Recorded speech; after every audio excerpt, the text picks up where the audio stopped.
மனுஷர் எல்லாருக்கும் வணக்கம்யா.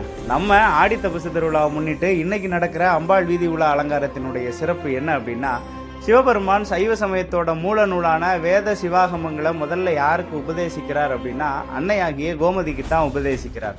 அப்படி உபதேசிச்சுட்டு சொல்றாரு, வேத சிவாகமத்தில் சொல்லப்பட்டபடி எமக்கு விருப்பமானது சிவபூஜை மட்டும்தான் அப்படின்னு. அதாவது எண்ணில் ஆகமும் இயம்பிய இறைவர் தாம் விரும்பும் உண்மையாவது பூசனை என உரைத்தருள அன்னலார் தம்மை அர்ச்சனை புரிய ஆதரித்தால் பெண்ணில் நல்லவளாயின பெருந்தவ கொழுந்து அப்படின்னு ஒரு திருமுறை பாடல் நமக்கு சொல்லப்பட்டிருக்கு. அதாவது ஒரு தாய் கடவுள்கிட்ட என்ன கேட்பா? தன்னோட குழந்தைகளுக்காக தான் வேண்டிப்பா, அவளுக்காக எதுவுமே கேட்க மாட்டா.